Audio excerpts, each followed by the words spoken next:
ప్రియులారా, ఇప్పటివరకు విన్నాము మంచి పోరాటము పోరాడుతుని అంటే విశ్వాసం కాపాడుతుంది నా కొరకు నీతి కిరీటము ఉంచాడు. మంచి పోరాటం ఉంది, చెడ్డ పోరాటం ఉంది. అర్థమవుతుందా? మంచి పోరాటం ఉంది, చెడ్డ పోరాటం ఉంది. అసలు మంచి పోరాటం ఏంటి, చెడ్డ పోరాటం ఏంటి? అన్నం మంచి ఉంది, మంచి అన్నం ఉంటే చెడ్డ అన్నం ఉంటే అవును, మంచి అన్నం వేడి అన్నం, చెడ్డ అన్నం పాసిపోయిన అన్నం. అంటే ఇక్కడ మంచి పోరాటము చెడ్డ పోరాటం అనగానే ఇందులో మనం ఎలా చేసుకోవాలి? చెడ్డ పోరాటం ఎలా పోరాడో ఫస్ట్ మనం ఆలోచిస్తాం, మంచి పోరాటం ఎలా పోరాడో మనకు తెలుస్తుంది. ఓకేనా? మనకు ఆల్రెడీ అర్థమైంది. యేసు ప్రభు వారు చనిపోయి తిరిగి లేచిన తర్వాత శిష్యులకు మరి మీరు భూదిగంతంలోకి వెళ్ళి నా గురించి సాక్ష్యం ఇవ్వడాన్ని యేసు ప్రభు వారు చెప్పిన తర్వాత యేసు ప్రభు వారి ముందరున్న వీళ్ళు ఏం చెప్తున్నారు చెప్పండి అమ్మ. శిష్యులకు ఏమి చెప్పి పంపించాడు చెప్పండి అమ్మ. మనలాగా బైబిల్ అంతించి పంపించాడా? ఏం పంపించాడు యేసు ప్రభు వారు? అర్థమైందా? యేసు ప్రభు వారు ఏమిచ్చి పంపించాడంటే, శిష్యులకు ఏమిచ్చి పంపించాడంటే, ఒక మాట ఏమిచ్చి పంపించాడంటే, నేను చనిపోయి సమాధి చేయబడి తిరిగి లేచాను, దానికి మీరు సాక్ష్యం. ఎవరు సాక్ష్యము? 12 మంది శిష్యులు సాక్ష్యం. చనిపోయి సమాధి చేయబడ్డాడు కానీ లేవడం అనేది ఇంకొక సాక్ష్యం. అర్థమవుతుందా? యేసు ప్రభు చనిపోయి సమాధి చేయబడి 3వ దినాన్ని లేస్తానని చెప్పిన యేసు ప్రభు వారు లేచాడు. కానీ యేసు ప్రభు చనిపోయి సమాధి చేయబడ్డాడు కానీ ఆ సమాధిలో నుంచి యేసు ప్రభుని ఎవరో ఎత్తుకొని వెళ్ళిపోయారు అనేది ఎవరి సాక్ష్యం? ఇది అబద్ధ సాక్ష్యము, యూదుల సాక్ష్యము, ప్రధానుల సాక్ష్యము. ఈ సాక్ష్యాన్ని వీళ్ళు ప్రకటిస్తున్నారు. ఒక దిక్కు ఏమని? యేసు ప్రభు చనిపోయి సమాధి చేయబడి తిరిగి లేచారని వాళ్ళు అంటున్నారు. చూడండి, వాళ్ళు యేసు ప్రభు లేవలేదు, వాళ్ళు ఎత్తుకెళ్ళి వెళ్ళారు, కావాలంటే వాళ్ళ దగ్గర సాక్ష్యాలు ఉన్నాయని డబ్బులు ఇచ్చి వేరే వాళ్ళతో చెప్పిస్తున్నారు. కానీ శిష్యులు ఏం చెప్తున్నారంటే, వీళ్ళ దగ్గర ఉన్నది ఏందమ్మా? ఇలా మనలాగే మన గ్రంథాలు తిరిగేస్తారు వాళ్ళు. ఇక్కడ రెఫరెన్స్ అక్కడ, అక్కడి నుంచి రెఫరెన్స్ ఇక్కడ, ఈ రెఫరెన్స్ దీనికి ఏమి లేదు. వీళ్ళ ముందున్నది ఒకటే మాట ఏం తెలుసా? ఇదిగో మనం పాపం చేస్తే చనిపోతే ఇదిగో నరకం అనేది ఒకటి ఉంది, మనం పాపం చేయకుండా బ్రతికితే నిత్య జీవం అనేది ఒకటి ఉంది, పరలోకం అనేది ఒకటి ఉంది. ఆ పరలోకం మనకు కావాలంటే ఇదిగో యేసు ప్రభు వారు బ్రతికినట్టు బ్రతికితే ఆ పరలోకం మనకు వస్తామన్నదే ఇది యేసు ప్రభు వారు మన అంటే శిష్యుల ముందరున్న పెద్ద ఇదే పని ఇచ్చారు దేవుడు. ఇది యేసు ప్రభు వారు ఇంతకంటే పెద్ద పని వాళ్ళకి ఏమి ఇవ్వలేదు. కనుక ప్రియులారా, ఆలోచించినట్లయితే మరి శిష్యులు దీన్ని యేసు ప్రభు వారు చనిపోయి తిరిగి లేచారని వీళ్ళు చెప్తుంటే, లేవలేదన్నట్టు వీళ్ళు చెప్తుంటే, ఇది దీన్ని మంచి పోరాటాన్ని కాస్త పౌలు గారు ఏం చేస్తున్నారు తెలుసా? చెడ్డ పోరాటంగా మారుస్తారు.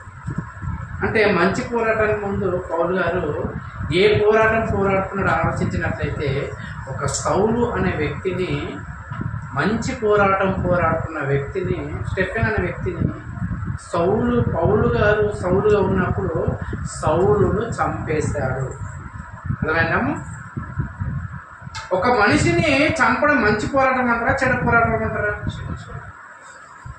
మరి సౌలు గారు ఒక వ్యక్తిని చంపుతున్నాడంటే ఇది అంతకంటే ముందు ఆయనకు తెలియని ఒక చెడ్డ పోరాటాన్ని మంచి పోరాటంగా పోరాడుతున్నాడు.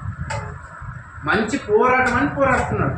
యేసు ప్రభు వారు చనిపోయి తిరిగి లేచాడు, సమాధి చేయబడ్డాడు, మేము చూసామని వీళ్ళు సాక్ష్యాన్ని ఇస్తుంటే, దీనికి మీరు ఎందుకు సాక్ష్యం అనగానే ఎన్నో అద్భుతాలు చేస్తున్నారు. పేతురు గారు, శిష్యులు ఎన్నో అద్భుతాలు చేసేస్తున్నారు కదా. పుట్టు ఒక కుంటివాడు దేవాలయం దగ్గర ఎన్నో సంవత్సరాల సంది భిక్ష ఆడుకుంటున్న వాడు, ఇదిగో మేము మా దగ్గర వెండి బంగారాలు మాత్రం మా దగ్గర లేవు, యేసునామన్నా నీవు లే అన్నారంటే, యేసు ప్రభు లేచాడు అనడానికి నీవు లే. అర్థమైందా? నువ్వు యేసు ప్రభును నువ్వు చెబుతున్నావు, యేసు ప్రభు తిరిగి లేచాడని నీకు సాక్ష్యం ఏంటి? అర్థమైందా? యేసు ప్రభుని నమ్ముకుని నీకు సాక్ష్యం ఏంటి అన్నప్పుడు మనం ఏం చెప్తామా? యేసు ప్రభుని నేను నమ్ముకున్నాను, నీవు నమ్ముకున్నందుకు నీకు సాక్ష్యం ఏదంటే మనం ఏం చెప్పాలి చెప్పండి అన్నమాట. ఏం చెప్తారమ్మా? యేసు ప్రభుని నమ్ముకున్నాం కదా, నీకు సాక్ష్యం ఏంటంటే ఏం చెప్పాలి మనము? ఏం చెప్తారు? నా పాపాలను క్షమించాడు, దీనికి ఇదే సాక్ష్యం. అర్థమైందా? నా పాపాలను క్షమించాడానికి ఏ సాక్ష్యం ఎలా ఉండాలి? మళ్ళీ మనం పాపం చేయొద్దు. అర్థమైందా? అది సాక్ష్యం ఉండాలి. యేసు ప్రభు వారు మరి లేచాడు అంటున్నారంటే, ఇదిగో ఇప్పటి నుంచి పుట్టుక నుంచి చూస్తున్న యెరూషలేము దేవాలయం దగ్గర వీడు పుట్టుక నుంచి వీడు కుంటివాడు, చిన్నగా ఉన్నప్పటి నుంచి కుంటివాడు, ఎంతో మంది దగ్గర డబ్బులు అడుక్కునేవాడు. వీడిని ఉదయం తెచ్చేసి మందిరం దగ్గర దించేసి వెళ్ళిపోతే మరి సాయంకాలము వాడు డబ్బులు తీసుకున్న తర్వాత వీడిని కలెక్షన్ చేసుకున్న తర్వాత వాడిని తీసుకొని వెళ్ళేవారు కొంతమంది ఉన్నారు. కానీ యేసు ప్రభు లేచాడు అని, తిరిగి లేచాడు, సమాధి చేయబడి తిరిగి లేచడానికి వీళ్ళు సూచకులు ఏం చేస్తారమ్మా? పుట్టుకుంటివానికి ఏం చేస్తారు? కాళ్ళు ఇచ్చారు. ఎవరి చేత? యేసు నామమున లే అన్నారు. ఆహా, ఎక్కడ పోదా? ఏసేవాడు అని పౌలు గారు మంచి పోరాటం పోరాడడం లేదు, చెడ్డ పోరాటం పోరాడుతున్నారు. అర్థమవుతుందా? పౌలు గారు చెడ్డ పోరాటం పోరాడుతుంటే మంచి పోరాటం పోరాడే వాళ్ళని చంపేస్తున్నాడు. చూడండి ఒక మాట, అపోస్తల కార్యంలో 7వ అధ్యాయము 60వ వచనం చదువుదాము. అతడు మోకాళ్ళుని, ప్రభువా వారి మీద ఈ పాపము మోపకమని గొప్ప శబ్దంతో పలికెను. ఈ మాట పలికి నిద్రించెను. సౌలు అతని చావునకు సమ్మతించెను. అర్థమవుతుందమ్మా? అంటే సౌలు గారు ఏం చేశారంటే, స్టెఫెన్ గారు చావుకు ఏం చేశారంట? ఇది మంచి పోరాటంలోనే పోరాడుతున్నామని పౌలు గారికి తెలియకుండా చెడ్డ పోరాటం చేస్తున్నాడు సౌలు గారు. అర్థమవుతుందమ్మా? మనుషుల్ని చంపేది మంచి పోరాటం అనుకుంటున్నారు ఈ రోజుల్లో. చూడండి పిల్లరా, ఇప్పుడు చూడండి, అందరూ మతోన్మాదులంతా మన క్రైస్తవులను మా వాక్యాలు విని మారు మనసు పొందున్నట్టు వీళ్ళందరూ ఏం చెప్తున్నారమ్మా? ఇది చెడ్డ పోరాటం, ఇది చెడ్డది, ఇది దీన్ని ఉంచకుండా ఉండొద్దని క్రైస్తవులను ఎంతమంది కొడుతున్నారమ్మా కదా? ఎంతమంది ఊర్లకు రానివద్దు అంటున్నారు, ఎంతమంది ఊళ్ళో క్రైస్తవులు మారొద్దు అంటున్నారు. ఎక్కడ చూసినా ఈ మతోన్మాదం ఎక్కువైపోయి ఏమంటారు తెలుసా? క్రైస్తవం అనేది ఉండొద్దు మన భారతదేశం అన్నట్టుగా ఒక చట్టాలు తెచ్చేస్తున్నారు. ఎందుకు అంటే ఒక చెడ్డ పోరాటాన్ని పోరాడానికి కూడా ఒక అధిపతి ఉన్నాడు. చెడ్డ పోరాటానికి అధిపతి ఎవరు? వాడే సాతాను. చెడ్డ పోరాటాన్ని పోరాడించేవాడు ఎవడంటే, మంచి పోరాటాన్ని ముందుకు రానివ్వకుండా, మంచి వాళ్ళను దేవుని దగ్గర రానివ్వకుండా చేసేవాడే చెడ్డ పోరాటం చేసేవాడు. అదే మనిషిని చంపేటంతగా మతములో దించుతున్నా అంటే ఇది మంచి పోరాటం అమ్మా? యేసు ప్రభువుని నమ్ముకోకపోతే మీ ఇష్టమని మనం అంటున్నాం, అంతేగాని నువ్వు యేసు ప్రభువుని నమ్ముకుంటే చంపుతామనేది మంచి పోరాటమా చెడ్డ పోరాటమా? చెడ్డ పోరాటం. ఈరోజు చూడండి మన భారతదేశంలో చెడ్డ పోరాటం జరుగుతున్నట్టు లేదా? అర్థమవుతుందా? యేసు ప్రభువుని నమ్ముకున్న వాళ్ళని కొడుతున్నారు లేదా? యేసు ప్రభువుని నమ్ముకున్న వాళ్ళని తిడుతున్నారు లేదా? యేసు ప్రభువుని నమ్ముకున్న వాళ్ళను ఈ కేటగిరీలో ఎవరున్నారు తెలుసా? ఒకప్పుడు సౌలు గారు ఉన్నారు. యేసు ప్రభువుని నమ్ముకుంటే ఏం చేస్తున్నారంట? ఈడ్చుకొని పోతున్నారంట, చెరసాలలో వేస్తున్నారంట, భయపెడుతున్నారంట, బెదిరిస్తున్నారంట, చంపుతానంటున్నారంట. అయ్యో, ఎప్పుడు ఈ మతం మాదుకుంటుందే కదండి. ఎలా భయపెడుతున్నారు మతం మాదులు? యేసు ప్రభువుని నమ్ముకుంటే ఏమంటున్నాడు తెలుసా? ఒక ఆయన యేసు ప్రభువుని నమ్ముకుంటే నీ పేరేం పేరు? నీ తాత పేరేం పేరు? నీ తాత పేరు అయితే నువ్వు హిందువే, నువ్వు క్రిస్టియన్ ఎలా అవుతావు అంటే మాటలతో చేస్తున్నావు. తర్వాత మాటలతో వినేమనుకో, ఇదిగో నీకేమొస్తాయి, నువ్వు ఎస్సీ అయితే ఇప్పుడు ఏం చేయాలి? నువ్వు ఆధార్ కార్డులో లేకపోతే నీ సర్టిఫికెట్ ఏం చేసుకోవాలి? నువ్వు క్రిస్టియన్ అని బీసీ సర్టిఫికేట్ తీసుకో అనగా మనకి ఏమైపోయింది? భయం వచ్చేసింది. లేదు నాకు యేసు ప్రభు లేకున్నా పర్వాలేదు, నాకు ఎస్సీ సర్టిఫికేటే కావాలి. ఏం లాభం పోతున్నాం చెప్పండి అన్న? ఎస్సీ సర్టిఫికేట్ ఇంతవరకు చదువుకున్న వాళ్ళకి ఏం లాభం పోతున్నాం చెప్పండి? ఎవరికి లాభం జరగడం లేదు. కానీ అయినా అనేది ఉండాలనుకుంటున్నాం మనం చచ్చేంత వరకు.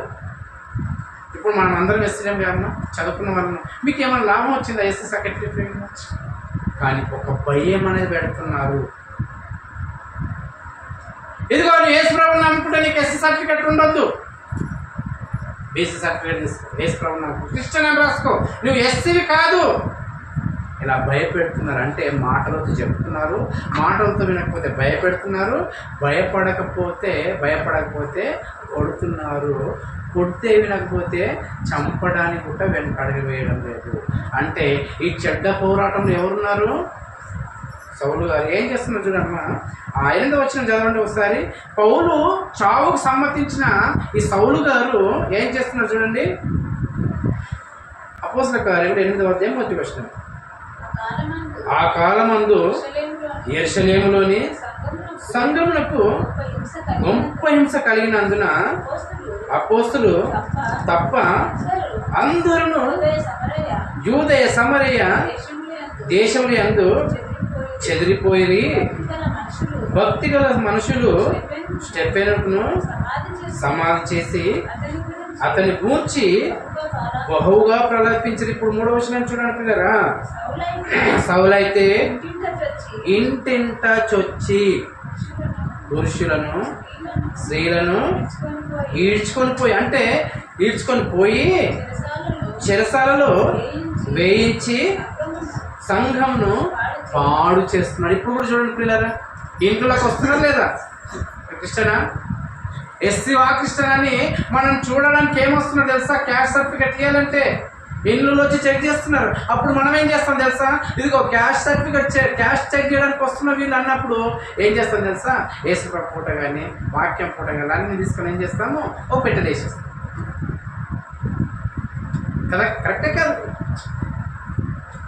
ఇక్కడ మనకు అర్థలేవు. కానీ కొంతమంది ఇలా చేస్తున్నారు. ఫోటోలు వేసేసి వాళ్ళు వెళ్ళిపోయిన తర్వాత మళ్ళీ ఏం చేస్తున్నారు? ఫోటోలు తీసేసి పెట్టుకుంటారు. వీళ్ళు క్రిస్టియన్స్ కాదు అంటే ఇంట్లో చొచ్చి ఏం చేస్తున్నారంటమ్మా పౌలు గారు? సౌలు అయితే ఇంటింట్లో చొచ్చి పురుషులను స్త్రీలను ఈడ్చుకొని పోతున్నాడు. అంటే ఒక స్త్రీ అనే మర్యాద లేకుండా ఒకటి ఏం చేస్తున్నాడు? ఈడ్చుకొని అంటే ఎంట్రుకలు పట్టుకొని లాక్కని వెళ్తున్నాడు. అంటే ఒక స్త్రీని అలా పోవడము మంచి పోరాటమా చెడ్డ పోరాటం చెప్పండి అమ్మ? ఒక పురుషుణ్ణి కొట్టామంటే కొన్ని, ఒక స్త్రీని ఈడ్చుకుపోతున్నాం అంటే మంచి పోరాటమా చెడ్డ పోరాటమా? చెడ్డ పోరాటంలో ఉన్నాడు. ఎవరున్నారు? సౌలు గారు. సౌలు గారు ఏం చేస్తున్నారు తెలుసా? 9వ అధ్యాయం, అదే అపోస్తలుల కార్యములు 9వ అధ్యాయం 1వ వచనం. సౌలు ఇంకను ప్రభు యొక్క శిష్యులను బెదిరించుచు హత్య అంటే ఏం చేస్తున్నారంట?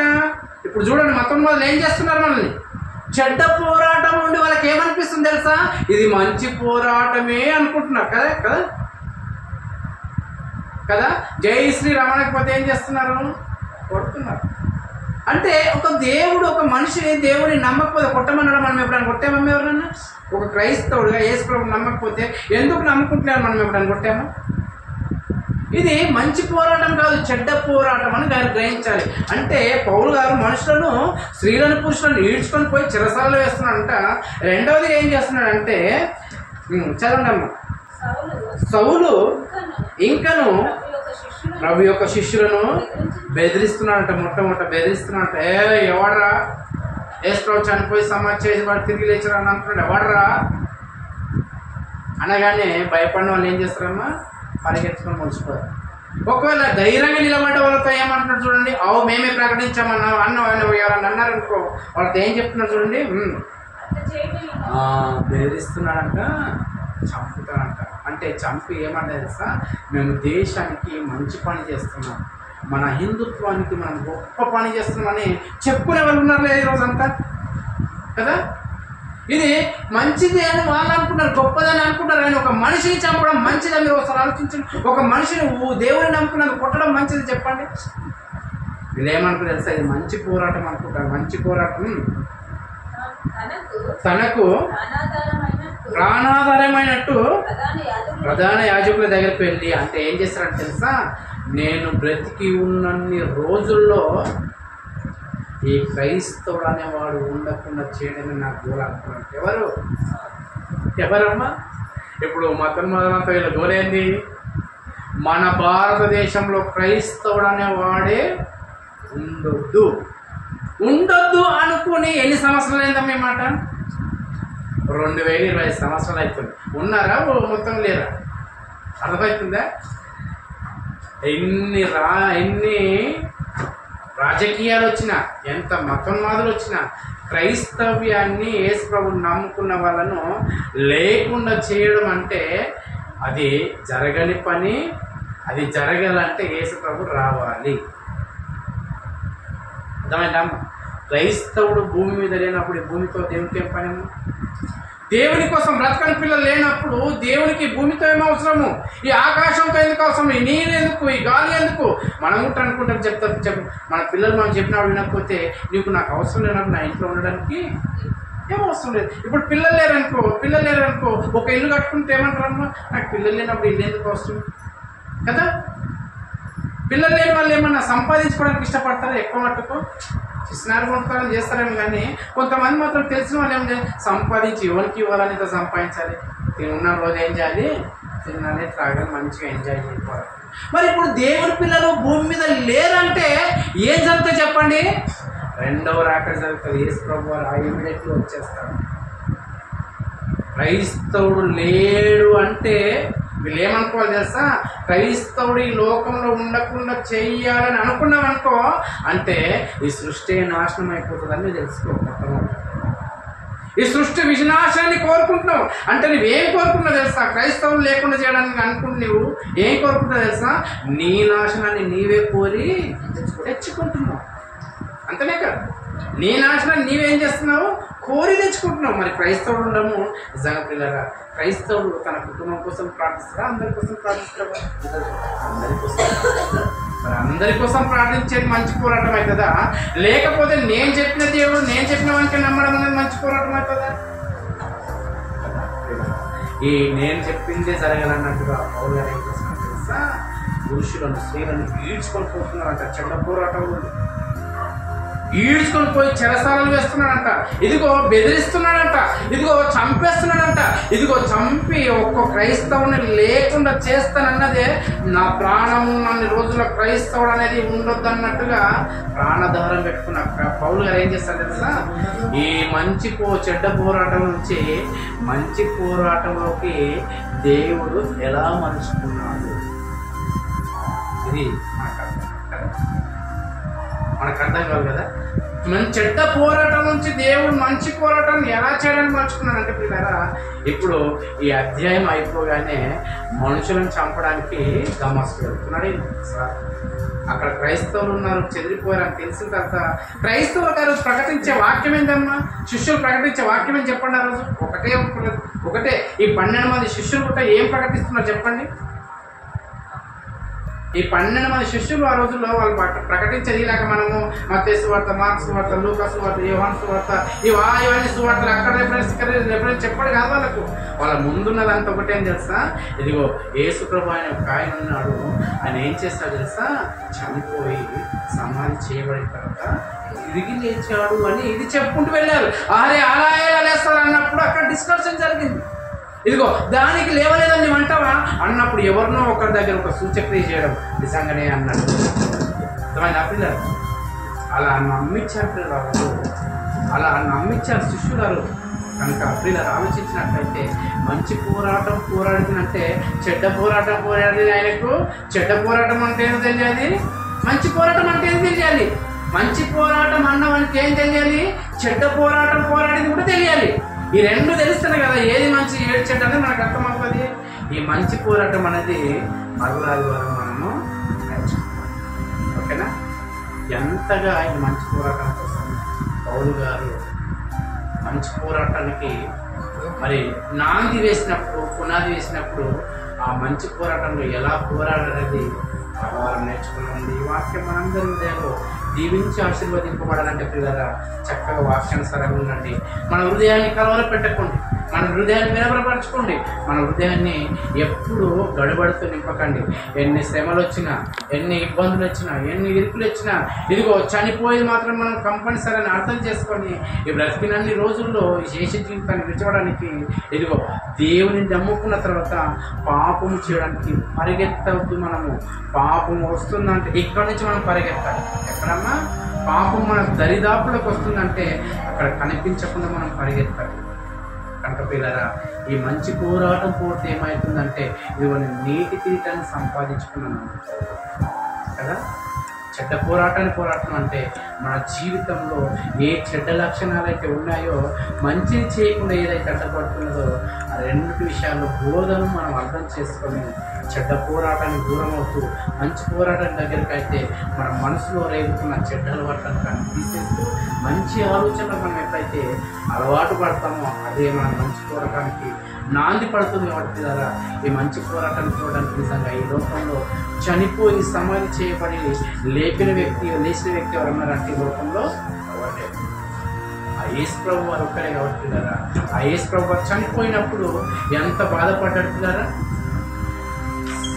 గొడవలతో కొడుతున్నప్పుడు, గుద్దుతున్నప్పుడు, తంతున్నప్పుడు, ఉమ్ముస్తున్నప్పుడు, అరచేతులతో కొడుతున్నప్పుడు, ప్రవచించమని చెప్తున్నప్పుడు, తలపైన కిరీటం ముళ్ళ కిరీటం పెట్టి కట్టెతో రెల్లుతో కొట్టినప్పుడు, నిజంగా ఆ తలకు ఒత్తినప్పుడు, ఆ భారమైన సిలువను మోయిస్తున్నప్పుడు, ఆ సిలువను ఆ ప్రాణును